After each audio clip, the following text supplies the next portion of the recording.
Giffords Report, Headline News. I'm Jon Kelly.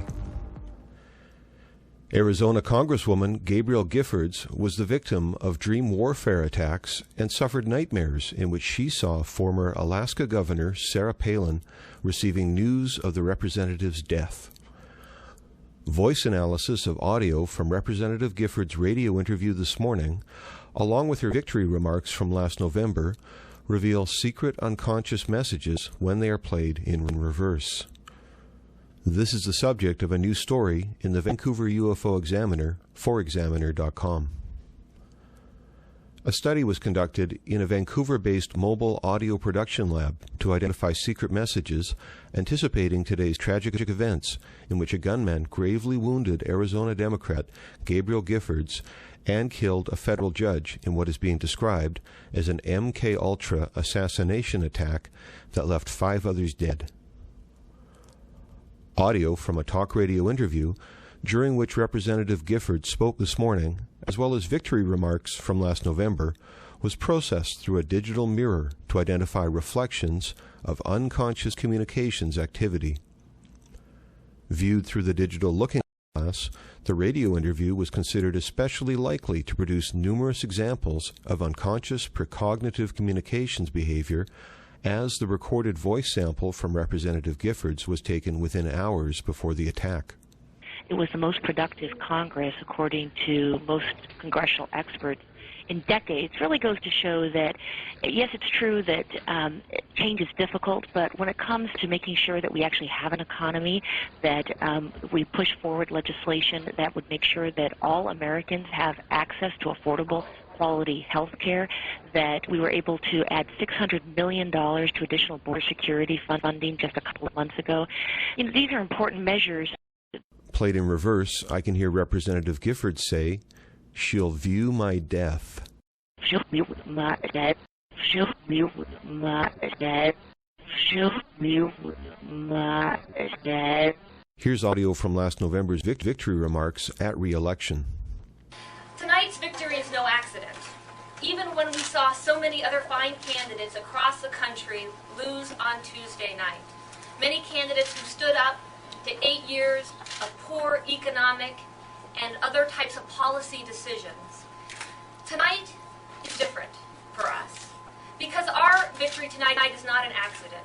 We built this campaign specifically focusing on the real solutions to real problems that are facing the people of Southern Arizona.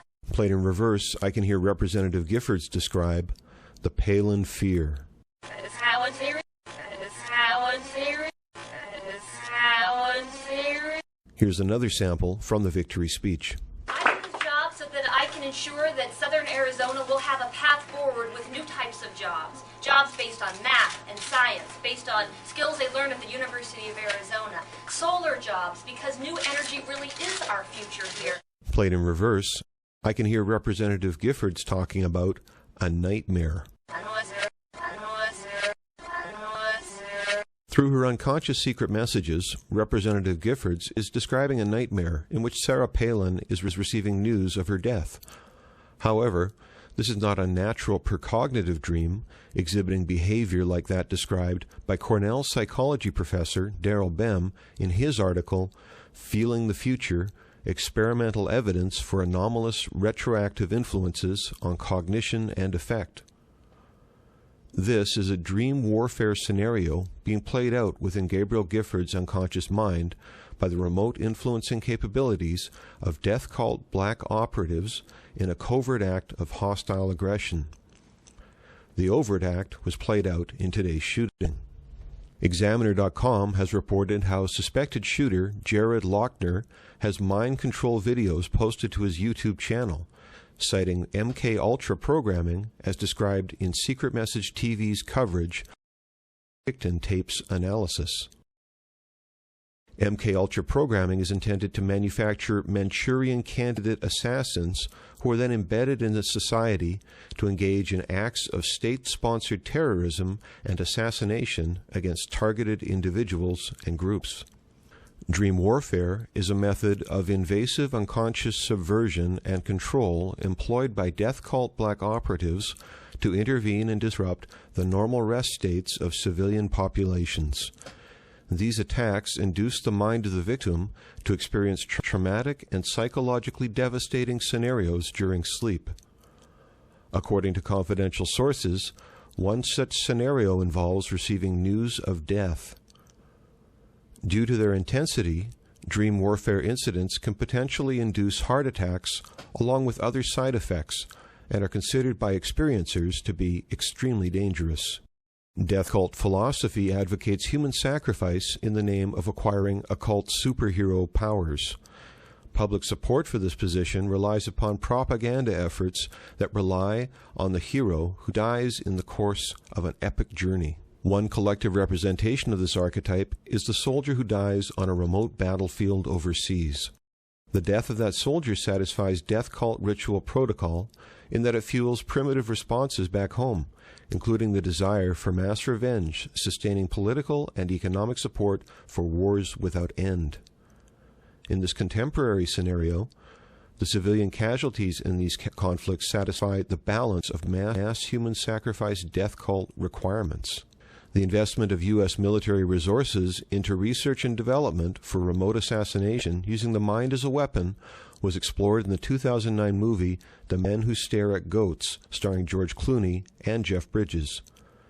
Truth activists in numerous fields have reported being subject to dream warfare attacks, and the subject is familiar to students of remote viewing and astral traveling, encountering the psychic security perimeter of our society through direct experience. Sarah Palin has been positioned archetypally within the collective consciousness in the role of death cult priestess, both rhetorically and graphically by the actions of her own campaign, including her invocation of Obama healthcare death panels and representing her political enemies as implied targets in rifle crosshairs that appeared on Sarah PAC campaign posters. Remote dream warfare programmers capitalize on this socially manufactured deadly Palin identity, giving her a lead role in their artificial dreams to amplify fear in the minds of targeted enemies, implanting suggestions that these people are powerless and will die under her direct orders. Apparently, the targeting worked. Representative Giffords' unconscious secret message communications describe the impact of the nocturnal attacks and their ability to influence her generation of unconscious language, describing the fear that she felt and who it was that she associated with that fear. Sarah Palin.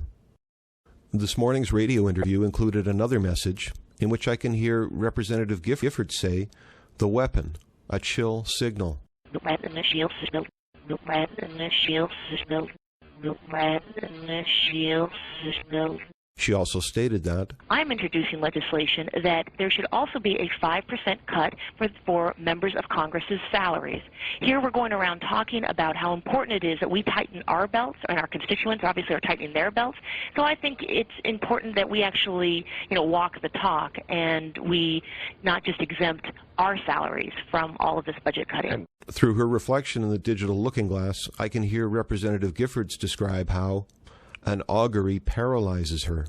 An augury paralyzes her. An augury paralyzes her. An augury paralyzes her.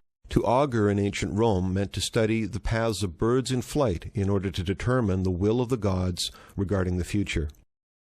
Within the context of death cult philosophy, the symbolism of thousands of birds, as well as other animals, dying in the days leading up to the shootings, foretold of the deadly event, just as the Columbia shuttle ritual murder sacrifice preceded the invasion of Iraq. The sound of gunfire in Tucson, Arizona today was a signal marking historic changes moving society deeper towards an internal Cold War state in which the government, through its agencies, engages in acts of espionage, assassination, and public humiliation against the civilian taxpayer population. At this time, Representative Giffords remains in critical condition. It is unknown if any form of paralysis will result as a consequence of the grave injury she suffered while serving in public office. However, if that is the case, it will lend medical credibility to secret messages in human speech as reliable diagnostic tools for anticipating a patient's future health care requirements. Mirror filtering of audio recordings has been used in forensic studies investigating Hollywood murder mysteries as well as NASA space disasters to reveal secret unconscious messages in which the speakers anticipated their own deaths. With the publication of Cornell psychology professor Darrell Bem's Feeling the Future, experimental evidence for anomalous retroactive influences on cognition and affect, we can proceed with even more certainty in researching human precognitive abilities with the understanding that such behaviors are scientifically testable and that significant evidence for their hard factual reality exists. As a scientist commenting on the relationship of mirrors with special functions of consciousness, including precognition, Bem notes in his article that in Lewis Carroll's Through the Looking Glass, the White Queen explains to Alice that the citizens of her country have precognitive ability, or, as she puts it, memory works both ways in her land, and she herself remembers best things that happened the week after next.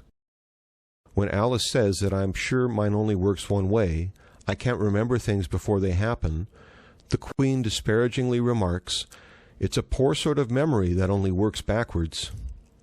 In UFO history, Arizona, the state in which today's shooting took place, is significant as home to both the 1997 Phoenix Lights and the 1975 Travis Walton abduction incident in which a golden UFO paralyzed a young man and took him on a 5-day adventure. This incident was immortalized in the 1993 film Fire in the Sky. This is the Secret Message Report, Headline News Edition. I'm Jon Kelly. We'll be back again.